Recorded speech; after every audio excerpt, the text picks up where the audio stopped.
I hope everybody from around the country is having a great day. It'll certainly help you get through a tech session in the middle of the day. Uh, Now, before we move on, I wanted to reiterate that there is a Q&A function at the bottom of the chat. We haven't had any questions come through, and I hope that's really because Raul's done such a good job of explaining everything that we didn't need to have any questions come through. Now, as Raul says, this has always been a topical issue. So, you can't go past an employment taxes update without talking about contractors. Um, in this subject, I think we'll be going through some of the recent High Court cases and just doing a recap on those, as well as a new case that's come out since then. And it's quite an interesting case because when it first came to the court system, it essentially had it was I suppose considered under the old principles, whereas when it in its final iteration in the full court, they had to take into account the principles that came out of the High Court case. So it gives us a very interesting distinction between the two. Then we'll be going through some guidance from the ATO, as well as then some legislative changes in Fair Work and just the way forward. So just getting into that, see if that works. So just a quick recap. So we did have 3 High Court cases over the last few years. And each of these cases was over a different issue. So one was casual employment. The other one was 2 truck drivers who were employees quite a number of years ago and then became contractors and they owned their own vehicles. And the last case was around a labor hire issue and whether or not the person was an employee. So quite different circumstances and different factors. But what came out of those cases was quite similar, very, very similar principles, which fundamentally changed the way we look at these arrangements. And as I said, a more recent case, which gives us a bit more guidance as to how those principles should be applied.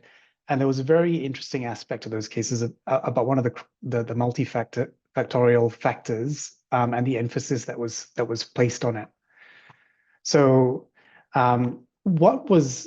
I suppose what was common across the 3 High Court cases and why was it so important?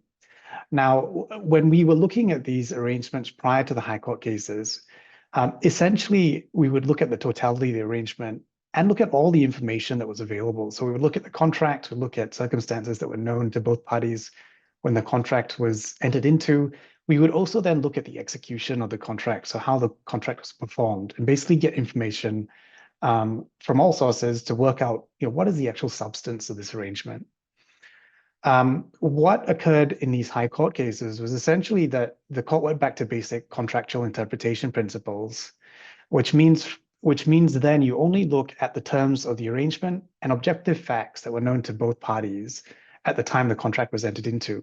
So there's a whole bunch of information that essentially falls out of being considered. Now, what that means for us, I think, so where there is a contract that is a written contract and it's comprehensive, only the terms of those contracts will be considered, as well as anything that was known to both parties, as I said earlier. But that does not mean we completely ignore, I suppose, the substance over form approach, where you're looking at the execution of the contract as well. And we'll get a little bit later, we'll get into how the ATO views this as well in their guidance.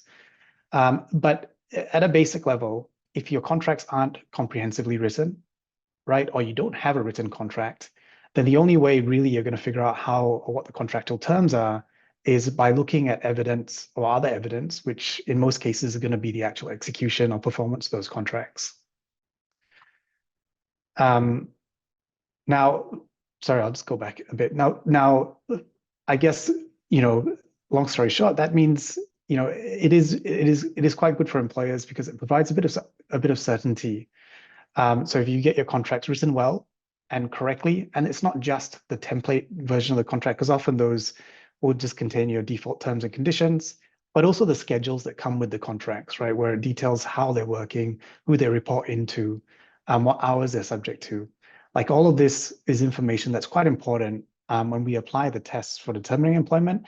And you should make sure that you are, I suppose, putting as much good information into that as possible.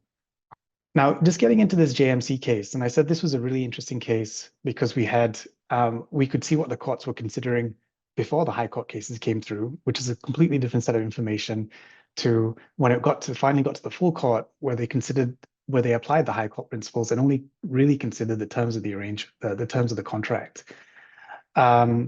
Now, this case was a superannuation case as well, which is really helpful because not only does it consider whether an employee is an employee under common law, which is what the High Court cases were getting to, it also then considered the extended definition of employee, or one of them anyway, for superannuation purposes, which is whether they were principally for labor. Now, in this case, it involved a lecturer, a qualified sound engineer providing lecturing services and marking services to JMC. Now, in this, there was a suggested teaching plan that was provided to the individual, but they were free to decide how they applied that and taught their lessons. There was a fixed timetable, as you would imagine, for the semester. Lectures are often done at a fixed time, but the fact that they were able to negotiate what that timetable would be up front meant that this factor was not as conclusive as it could have been. The lecturer had the power to delegate, to delegate or subcontract, and this was quite interesting, and we'll get into this in a bit. There was, interestingly, in the contract an indemnity for super, and lastly, one of the factors is also that the IP completely rested with JMC, which ordinarily would point to an employment relationship, but maybe not determinative. If you had asked me a number of years ago whether or not the risk of this individual being a common law employee or an extended employee for super purposes, I probably would have said, there was a high risk. That's ultimately not what the court decided, and it did align with the High Court cases, so there was a lot of information that did fall out correctly to align with the High Court principles. But what was really critical was the emphasis on a particular factor, which is the right to delegate. And this was interesting for two reasons. One was, applying the High Court principles. It was irrelevant whether this right was actually exercised. It's just whether or not it existed. And the other thing that was quite interesting was the right to delegate was not an unfettered right to delegate. So the individual still had to seek approval and written approval from JMC in order for this to occur. What the court decided was that the right to delegate is completely incompatible with an employment arrangement or common law employment arrangement, as well as being incompatible with the extended definition of super. Essentially, if you can substitute the labor, it's not principally for the labor of a particular person. So ultimately, it was decided that he was not a common law employee, and neither was he an employee under the extended definition for superannuation purposes. I suppose, that's fairly good news for employers who are trying to structure arrangements. It makes things quite clear. The court case does anyway. But as we'll get into, the ATO don't make it as simple as it could be, I suppose, and they don't give as clear an answer as they could. So we'll get into that right now. Actually, so the ATO, after a long while, finally finalized their draft ruling on whether someone's an employee for PAYG withholding purposes, and this is under the Tax Admin Act, and also then finalized their practice compliance guideline, which is a really good guide as to how you can manage your risk with contractor arrangements. Now, what's really interesting about the ATO ruling is they go through a number of different steps in determining or establishing what are the terms of the arrangement. So you look at whether there's a written contract. If there is a written contract, is it partly oral, or if there isn't a written contract, is it wholly oral, right? And then you look at whether or not there's anything that could affect the terms of those arrangements. So has the contract been varied, right? And if it has been varied, then those variations have to be taken into account. Once you've established the contract and the terms of the contract, then you can start applying the tests based on those terms. And the ATO doesn't completely discount looking at the performance of the contract as well. And what they say is they will look at the performance of the contract to understand what the objectives of the contract are, but also then they will look at the performance of the contract to understand whether or not, I suppose, the contract might be shambolic as well. right? And to understand, lastly, whether or not there could have been any variations to that contract and examine that as well. And so once you've done that, then you apply the multifactorial test as you would normally have, but just to the terms of the arrangement. They do also then talk about delegation, right? Given they did wait for JMC to be finalized, or the JMC case to be finalized before issuing the ruling. And as I said, they don't make it as clear as it could be. They say that um, it will depend on the particular set of facts and circumstances, and that the right to delegate had to be taken into account with all the other terms in the contract. I suppose opening the door to saying that if it is incompatible with some of the other terms, that it might not be as conclusive as it was in JMC. So whilst the JMC case was good news for employers that are trying to structure their contracts, the ATO do make it clear that it's not going to apply in every single situation.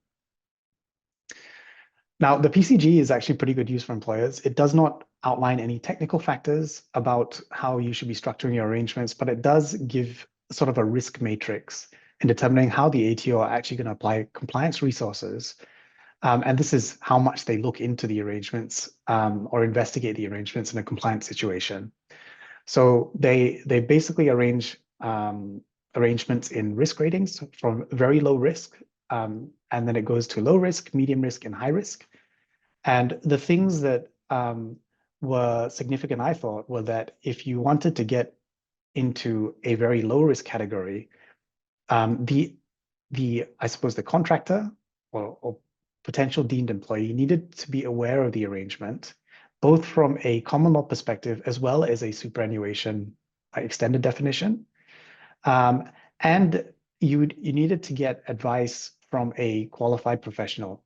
And to be clear, this can be an in-house, counsel or other qualified professional. But equally, if you don't have that resource in-house, then you would have to go external to get that advice. And if you were able to do that, the arrangement would then fall into very low risk, and very low risk essentially means the ATO wouldn't look at it any further. So that's great certainty to have. Now, the last thing, and I touched on this earlier, is where I told you that the ATO would be looking at the performance of a contract to determine whether it might be a sham. That is actually reflected somewhat in the, whilst not explicitly, but it's reflected somewhat in the ATO's risk matrix.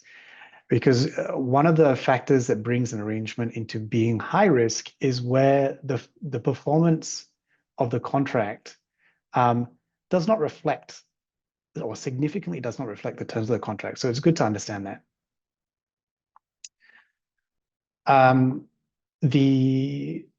right, so we'll move on to the next slide. And this is just for you guys to have a look at the different obligations that might apply. And the things to point out or that are pertinent in this slide is there are extended definitions.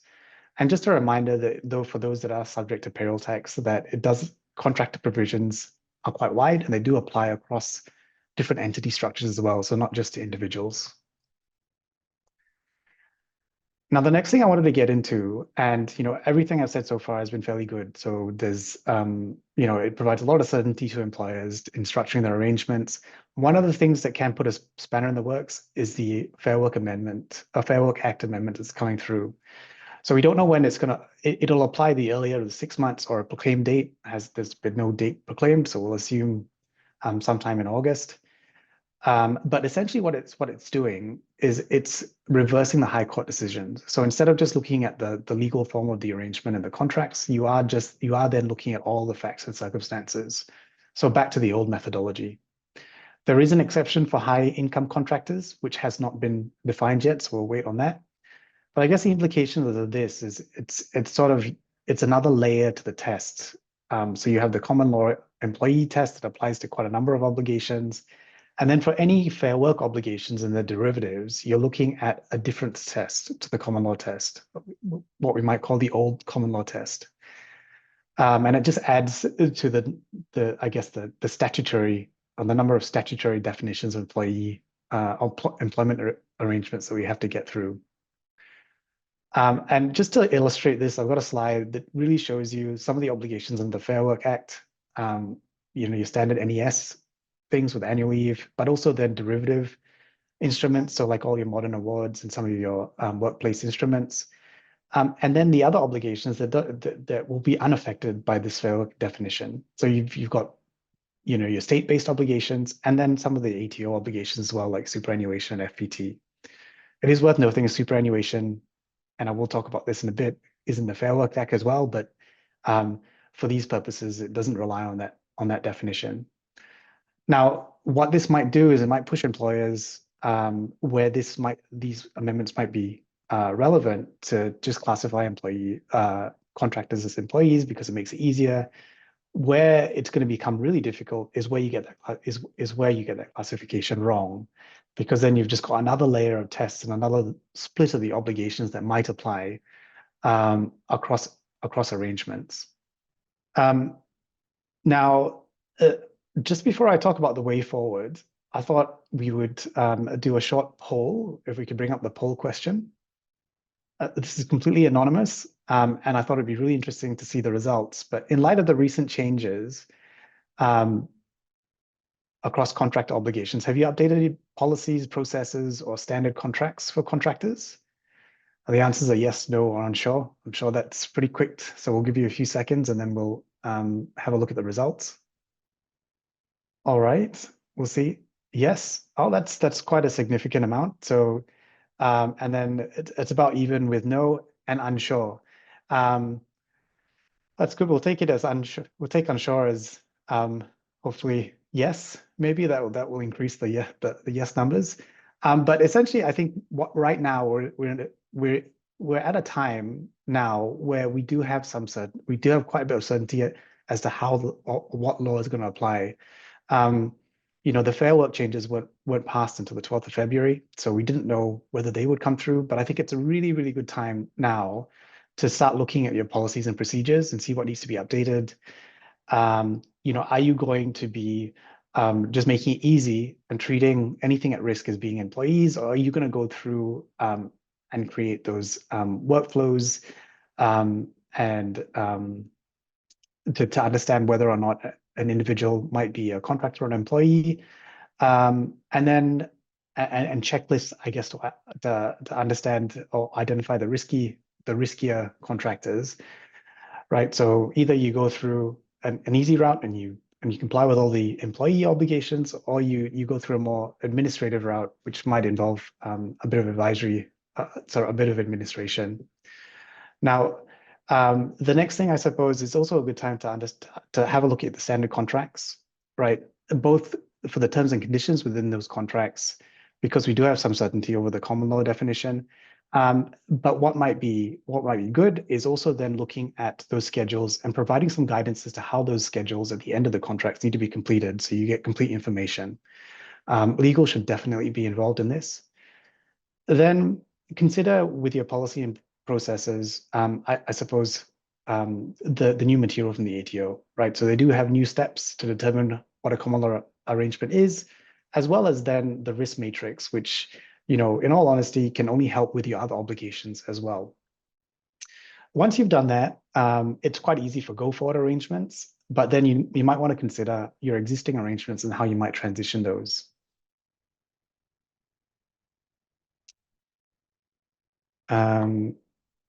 All right, so we'll move on to superannuation, and we have touched on superannuation from a contractor perspective a little bit, but what I wanted to do now was just talk about superannuation for employees, right? So there's a number of changes, one that's occurred and one that's up and coming that I think everybody should be aware of.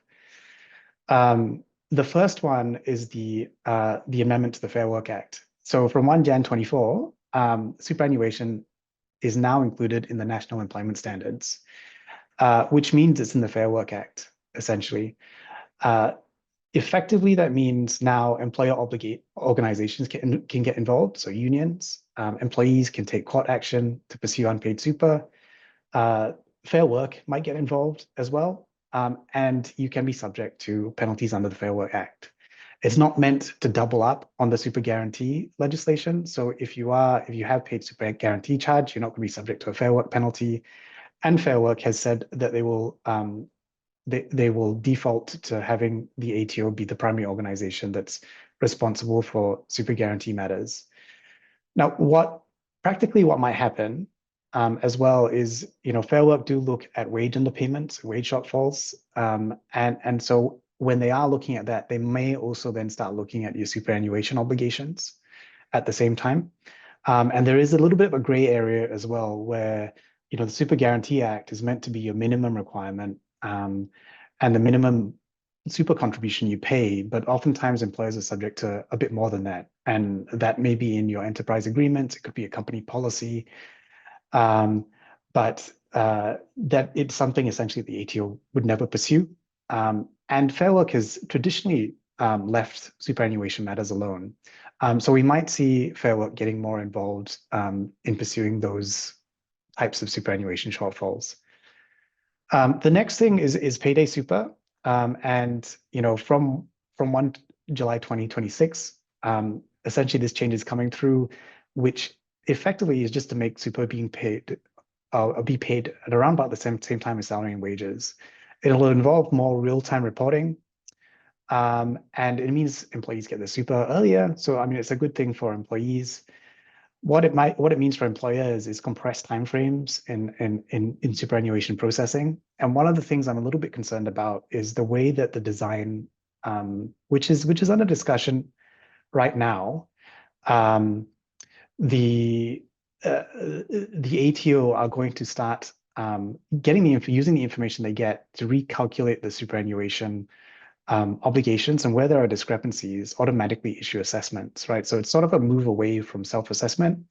And my concern is this will bog the ATO down in resolving these discrepancies, and employers down in contesting these discrepancies. It is really a watch this space, but hopefully we get to a system that works.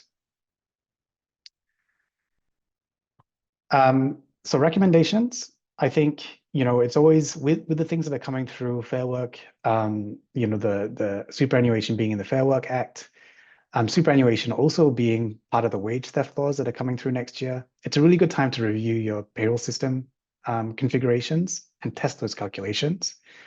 One of the things I'll say as well, Fair Work often looks at the connected systems to your payroll system. So like your time and attendance system and your HR system. And traditionally, superannuation reviews haven't done that. You can often get errors, particularly where the time and attendance system is pushing, I guess, time or hours into the payroll system for them to calculate, because you might have codes that aren't aligned properly. So you might push a penalty into an overtime code, for instance.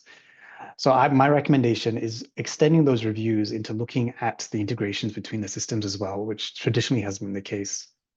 The last thing is also, there's not, even though we think there's a lot of time before payday super comes in, it is worth starting to look at your superannuation processes and understanding how you might be able to streamline those as you get to more, I suppose, strict deadlines. I did have another poll question at this point as well, so we can bring up the second one.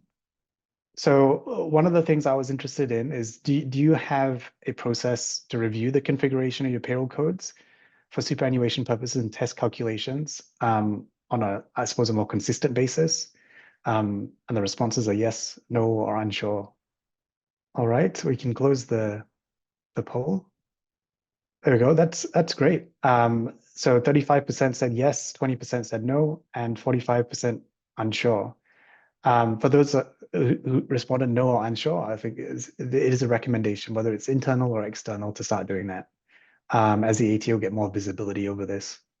All right. So the next topic that I had was payroll tax. And I understand that not all organizations on this webinar will be subject to payroll tax. So I'll go through this as quickly as I can. It is worth noting also that some schools in Victoria, it'll be will soon start needing to pay payroll tax, start working out those processes, setting up templates, and actually lodging those and skilling up their staff to be able to do that. So this is particularly relevant for them. The first thing everybody's really interested in is audit activity or investigation activity. The revenue officers are one of the most active officers in terms of compliance activity. They have very significant data matching processes. The focuses haven't changed. So you have contractors, that's always been a focus for the revenue office. And the key here is, there is a data matching risk that creates, particularly with if you do lodge an income tax return or equivalent. I think most won't.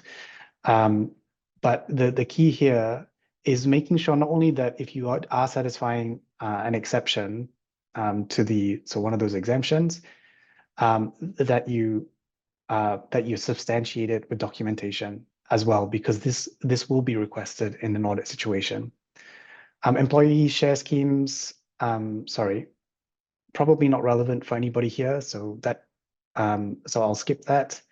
Employment agency provisions, this is only really relevant for particular industries, and mainly low-skilled industries, and where there's a lot of subcontracting and the subcontractors don't pay payroll tax. Right, so the Revenue Office will come in and they will try to impose these provisions to make sure that you can't subcontract your labor out to a chain, and where those chains, those downstream businesses don't pay the payroll tax.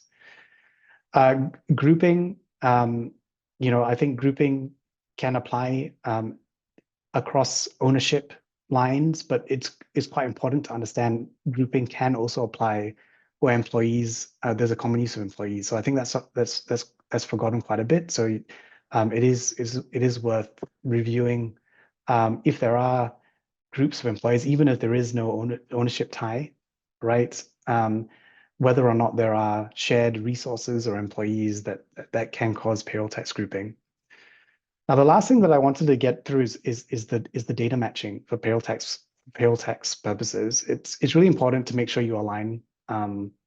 It's really important to make sure you align your disclosures, because the Revenue Office, the first way they pick up a compliance risk is looking at other data to see how they compare. So that's your income tax data with the PAYG withholding and salary and wages data with the ATO, as well as workers' comp will be the most common. So making sure that you understand the differences between your lodgements and aligning that within categories where possible is really important. Recent developments with payroll tax. This is to do with medical practices, but it's quite important because the Revenue Office has started applying these principles more outside of the medical industry. And this is where you may have payments that aren't traditionally considered salary and wages. So in these cases, it was a trust distribution, but also it was where an entity had collected fees on behalf of an individual and distributed those fees. So where you might have, so if you do have arrangements where, say, you're associated with a group of individuals and you're collecting and distributing fees, if that does occur, and those aren't subject to payroll tax, then then you should be considering those risks. Keeping up with recent developments, I think one of the things I always notice is payroll tax is a really manual process. But technology has come a long way, and this is technology that everybody has available to them. So looking at how you could best utilize existing technology to increase the efficiency and integrity of your processes is great. I touched on reducing your data matching risks.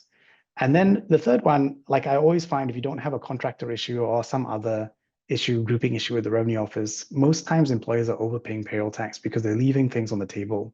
So making sure you're using apprentice or trainee rebates, how you treat your salary sacrificing, right, which is a big part of the non-profit sector, is really important because you could be leaving quite a bit of payroll tax on the table.